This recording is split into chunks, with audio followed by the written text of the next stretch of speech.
Então, como é que a gente pode ter pensamentos positivos com mais frequência? Certo. Então, eu sou um grande fã de wellness e acho que esta é uma ótima comunidade, mas ela tende a funcionar em absolutos e não há muitas definições operacionais, como dizemos na ciência. O que eu gosto das perguntas que você está fazendo é que você quer chegar no centro das coisas e saber como elas funcionam. Uma das ideias mais perigosas no wellness e na psicologia popular é que o seu corpo ouve cada pensamento que você tem. Que coisa terrível de se introduzir nas pessoas. Que coisa desafiadora. Eu não acho que as pessoas devam tentar suprimir seus pensamentos negativos, mas tem grande valor, porém, em introduzir esquemas de pensamentos positivos. Agora, a razão não é porque eu acho, mas porque existe, de facto, uma base neuroquímica para controlar o estresse e, de facto, tornar o estresse mais tolerável e ampliar a capacidade de estar em situações complicadas. Isso está relacionado ao caminho da dopamina.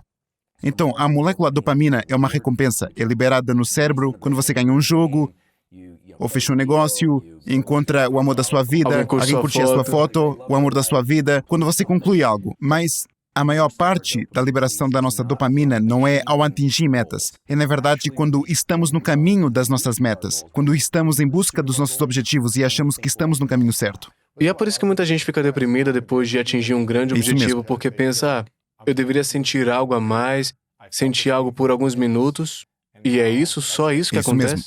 Grandes empreendedores sabem associar dopamina ao processo de seus objetivos. A busca, tarefas do dia a dia, crescimentos, lições, perdas, tudo, não é? Bem, e pode ser para algumas vitórias ao longo do caminho, mas a mentalidade de crescimento, que é uma descoberta acadêmica e de laboratório da minha colega Carol Dweck, de Stanford, é que a mentalidade de crescimento são duas coisas.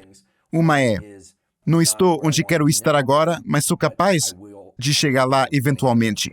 A outra é dar uma sensação de recompensa ao próprio processo de esforço. De facto, não recompensa o resultado, mas o esforço. Isso mesmo. E se olhar para os verdadeiros profissionais de alto desempenho, pessoas consistentemente boas no que fazem, que não atingem o auge e passam pela depressão pós-parto, caem, voltam e sua vida tem todo esse ciclo de altos e baixos, mas as pessoas que de facto estão constantemente nessa trajetória de evolução, elas anexam dopamina ao processo de esforço. Na verdade, um dos estudos originais da Carol sobre a descoberta da mentalidade de crescimento foi com esses garotos que adoram fazer exercícios matemáticos, que sabiam que não conseguiriam acertar. É como se as pessoas adorassem enigmas, mas neste caso, elas sabiam que não conseguiriam acertar, mas continuam adorando fazer isso. A propósito ou não, essas crianças são fantásticas em matemática quando não há uma resposta certa, porque sentem uma sensação de recompensa pelo processo de esforço. Agora, o legal sobre a dopamina é que ela é controlada subjetivamente. Todos nós podemos aprender a segregar dopamina em nosso cérebro, em resposta a coisas de uma forma puramente subjetiva. Nossa interpretação, mas tem que ser apegada à realidade. Portanto, nunca se deve confundir. E o que é real? Certo. Então, se pensarmos no esforço que você está colocando, então digamos que alguém está embaixo financeiramente, está criando um novo empreendimento, por exemplo, e é difícil. Se eles tomarem alguns minutos ou momentos a cada dia para refletir sobre o facto de que o esforço para esse processo está permitindo que eles saiam do seu buraco, que está dando a eles uma oportunidade, que, de alguma forma, estão no caminho certo, ou se eles ainda não começaram, que pelo menos estão orientados para a direção certa, eles não estão deitados na cama o dia todo, derrotados, eles estão dando um passo. Se eles podem recompensar esse processo internamente, duas coisas acontecem. Em primeiro lugar, os circuitos cerebrais que estão associados à construção de recompensas subjetivas e à dopamina se tornam mais fortes, de modo que você fica melhor nesse processo. Em segundo lugar, e o mais importante, a dopamina tem uma capacidade incrível de amortecer a adrenalina e amortecer a epinefrina. O que eu quero dizer com isso é que houve um estudo que foi publicado há alguns anos na revista científica Cell Press, excelente revista, mostrando que, com repetidos esforços, usamos e liberamos cada vez mais epinefrina. É uma espécie de adrenalina, mas no cérebro.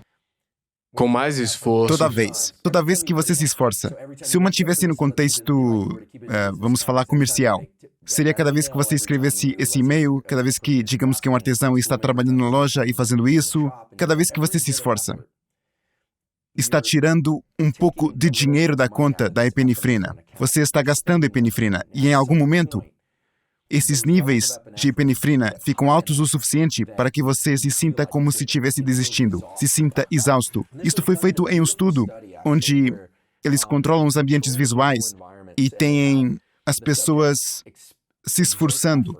Eles podem controlar um ambiente visual, então às vezes o esforço era de dar passos e avançar, ou eles poderiam dar uma espécie de empurrão para frente ou um movimento de natação. Isso daria a eles uma sensação de que eles estão fazendo progresso. Outras vezes era um exercício de futilidade, onde eles simplesmente mantinham o mundo parado, eles gastavam esforço e não pensavam que estavam indo a lugar algum. Meu Deus! A epinefrina está subindo, subindo, subindo e eventualmente desistem. Agora, a dopamina é capaz de empurrar para trás essa epinefrina e dar a você ou a qualquer um, aquela sensação de que você pode continuar e talvez até mesmo a sensação de que você quer continuar. Na verdade, o futebol é um bom exemplo. 2 times jogam. Digamos que no Super Bowl. Ambos os times dão esforço máximo o tempo todo. Esforço máximo. O time que ganha, de repente, no momento, tem a energia de saltar por todos os lados, festejar por dias, eles podem falar, eles têm energia. Exato, isso não era glicogênio ou qualquer tipo de energia armazenada, era energia neural. O que aconteceu foi, o esforço é essa adrenalina, adrenalina, adrenalina. Eventualmente as pessoas desistem, elas simplesmente desistem. A dopamina é capaz de suprimir isso. E então você está gastando esforço, mas você está fazendo isso a partir de um lugar de sentir que tem energia para isso. Então a gente precisa de dopamina para manter um esforço, é isso que você está dizendo? A dopamina não se trata apenas de recompensa. E esse é um dos maiores equívocos. A dopamina tem a ver com motivação e determinação. É como um jato que o impulsiona ao longo de um caminho.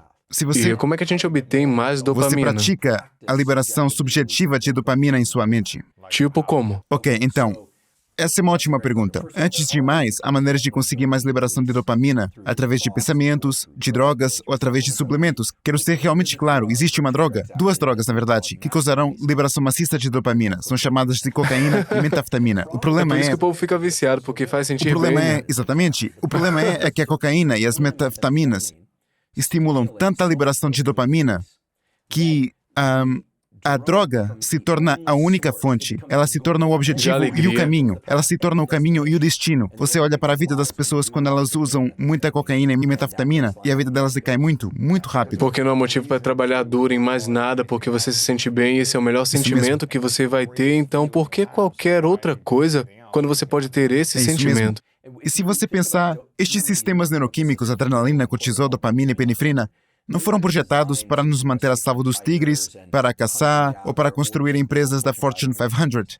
Eles foram projetados para fazer qualquer coisa. Foram projetados para serem genéricos, de modo que, dependendo das nossas circunstâncias, nos pudéssemos adaptar. Assim, em um contexto animal, digamos, na caça, ou quando ele precisa de alimento para os seus filhotes, ele vai sentir agitação, isso é estresse, isso é cortisol, por exemplo, a fome. Ele pensa, meus bebês talvez não comam, talvez eu não coma, ou talvez esteja procurando um companheiro, ele vai sentir agitação e começar a procurar e buscando. Forrageamento, como é chamado no mundo animal, forrageamento. Em algum momento ele pode sentir um cheiro de alguma coisa, um possível companheiro ou frutas ou um riacho, se estiver com sede. Nesse momento, a dopamina é liberada. E agora, ele tem energia para continuar. Enquanto que existe uma parte específica no cérebro que contém depressão e desânimo. E digamos que ele quer ir a algum lugar e descobre que pegou o caminho errado. Então essa parte do cérebro suprime a dopamina para que você não repita esse erro novamente. Então você não desiste, simplesmente não repete o erro de novo. E aqueles eventos que... Para você lembrar que não é por esse caminho que você tem que ir. Estamos meio que nos desviando para a neuroplasticidade aqui, que é a capacidade do cérebro se mudar a si mesmo em resposta a uma experiência. A dopamina é um dos gatilhos mais fortes da neuroplasticidade, porque diz que essas ações já o levaram ao sucesso anteriormente. Então você vai repeti-las. Essas ações o levaram ao fracasso anteriormente, não as repita.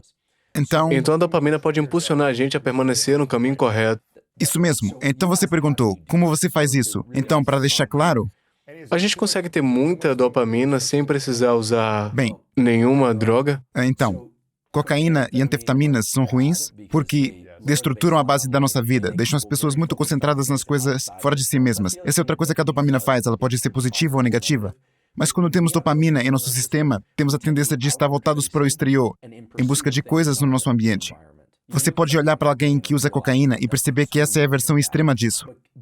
Mas eu adoro as redes sociais pela razão de que você vê as moléculas nos memes. É algo tipo, vai atrás disso, o que os tubarões fazem na segunda-feira, ou não consigo me lembrar de coisas específicas, mas são tipo, às vezes é só hora de relaxar, isso é uma molécula diferente, isso é serotonina, então a dopamina é uma molécula de ir atrás. E a epinefrina é o esforço disso. Então, para deixar claro, quando falamos sobre adrenalina e a epinefrina, estamos falando sobre esforço. Apenas esforço, sem nenhum rótulo subjetivo, bom ou ruim, apenas esforço. Estando ou não estressado, ou se está atrás de algo que quer fazer, está tendo algum tipo de esforço. Dopamina é sobre recompensa, mas mais ainda sobre motivação e busca de recompensas. Falaremos mais sobre isso daqui a pouco, mas a serotonina é uma fonte diferente de recompensa. Ela vem de situações mais tranquilas. Ela reinicia todo o sistema, está associada a coisas como sono, meditação e especialmente gratidão. Então, para completar, o sistema cortisol é mais um estresse de longo prazo. Então, todos nós já ouvimos os ditados, uma jornada de 1000 quilômetros começa com um único passo, ou como a um elefante, uma trinca de cada vez. Existem todos estes ditados e remontam à Bíblia, ao passado, certo? Não é novidade, não são novos, mas eles estão aparecendo de formas diferentes.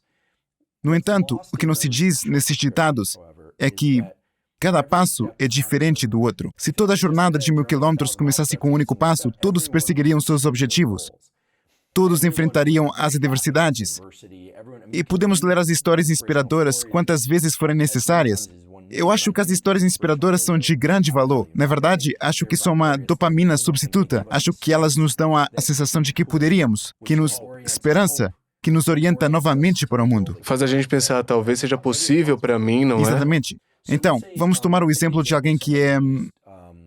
Então se trata de apenas dar um passo de cada vez e aí vão existir adversidades a cada 10 passos e porque é cada vez mais difícil e não se trata apenas de uma questão Bom, de... é muito variável. É. E eu sei disso pela minha carreira científica. Alguns dias são fáceis, outros são difíceis, tudo pode acontecer. Por isso, eu acho que o importante é lembrar que a dopamina é esta molécula incrivelmente poderosa que nos ajuda no processo de esforço. Ela nos permite estar em esforço por mais tempo e nos permite desfrutar desse processo eventualmente. Então não pense na recompensa, mas diga, eu estou gostando do processo. Certo. Bem, você acabou de descrever o primeiro passo. O primeiro passo para aprender a vincular a dopamina ao processo de esforço. A chave para o sucesso desse processo é ter muito cuidado com o quanto você se concentra no objetivo final. Ter o objetivo em mente é importante para uma orientação adequada. Você tem que saber o destino final. Mas se em algum momento pensarmos em quanto falta para essa meta final, ou se não soubermos qual é a meta final, existe essa enorme lacuna e ela pode ser esmagadora. E depressiva, não sou bom o suficiente, Exatamente. eu devo desistir, por que eu estou fazendo Exatamente. isso? E os pensamentos vão afastar a gente. E eles são muito realistas. Como diria a Carol e outras pessoas já disseram isso no campo da psicologia, muitas vezes a autoanálise só é positiva se você fizer isso corretamente. Caso contrário, poderá ser muito errado. Mentir a si mesmo não vai funcionar dizendo sou um vencedor, sou um vencedor, sou um vencedor. Quando você perdeu ou ainda não ganhou, é ótimo, mas esse não é o uso mais eficaz nesses sistemas. Você também não está sendo sincero com você mesmo, está dizendo a si mesmo uma mentira. Sim. E depois vai perdendo a sua capacidade de ter confiança porque você está Sim, mentindo e para se si. for realmente extremo, existe um nome para isso, é chamado de delírio. E as pessoas vão começar a apontar isso. Então torna-se mais difícil recrutar as pessoas para seus objetivos, por isso acho que o fundamental é associar esse sentimento de recompensa ao processo de esforço e dizer, olha, eu estou na direção certa. E recompensar as coisas que você não está fazendo. Eu estou olhando para onde estou pisando, não estou apenas ficando Não a estou manhã inteira na arruinado. cama. E eu tive um bom exemplo disso recentemente. Eu tenho um amigo que ficou 9 anos na SEAL Team. Seu nome é Pat Dossett. Estávamos falando sobre o hábito do almirante McRaven sobre se levantar e arrumar a sua cama. Eles fazem mesmo isso. E como foi descrito foi... no final do dia, mesmo que não corra tudo bem, sua cama ainda está feita. Para mim, isso não é uma recompensa tão grande, francamente. E por isso eu disse isso e Mas eu amo isso, eu faço minha cama. eu também arrumo a minha cama de manhã. Mas voltar e ver só isso no final de um dia difícil não é suficiente. Mas senti que havia algo mais nisso. Então eu perguntei para ele e ele disse, bem, é muito interessante porque Parte disso não se trata apenas de fazer a sua cama, mas sim o que você não está fazendo quando está fazendo sua cama. Você não está deitado na cama e enrolando, você não está hesitando em fazer algo. Não está no telefone, Isso. né? Então, quando você olha para isso, e quando você passa muito tempo com essas pessoas nestas comunidades de alto desempenho, principalmente através de algum trabalho de consultoria, o que você descobre é que todos nós podemos ficar parados no mesmo lugar ou em ação, sempre E em temos frente. que ir para E frente. quando você olha para as pessoas nessas comunidades, elas tentam se manter sempre para frente. Através de coisas casuais, como arrumar a casa ou fazer uma xícara de café, mas não é apenas sobre o que você está fazendo, são todas as coisas que você não está fazendo que podem deixá-lo pensando demais ou que podem te fazer ter comportamentos não saudáveis. Portanto, a chave para isto é, se quisermos ser muito objetivos, devemos nos concentrar em ações. Vou usar fitness como exemplo, pois ela se traduz para todos, enquanto que as circunstâncias das pessoas são diferentes. Digamos que alguém quer assumir uma rotina de fitness. Essa pessoa odeia correr ou quer perder peso de forma saudável. Esse tipo de coisa. Todos nós já ouvimos algo do tipo, você coloca os seus sapatos ao lado da porta no primeiro dia, no segundo dia os coloca, no terceiro dia sai, no quarto dia anda pelo quarteirão, e então eventualmente eles estão correndo maratonas. Certo. Ótimo. Mas para manter esse comportamento, ou mesmo para tornar esse comportamento prazeroso e para te dar energia, a chave é recompensar subjetivamente esses passos. Então não vai ser, digamos que eu saio e corro 1 quilômetro. E meu objetivo é correr 16 quilômetros em poucas semanas. A chave é, quando você está no esforço desse quilômetro, você dizer a si mesmo, nessa parte difícil, que esta é a parte boa, que esta é a parte que me dá energia. Ficarei muito surpreso se as pessoas não sentirem que podem continuar. Então, uma viagem de 1000 quilômetros é feita de passos simples, mas a chave é recompensar os passos mais difíceis, não os mais fáceis, e não aqueles em que se consegue o que se quer.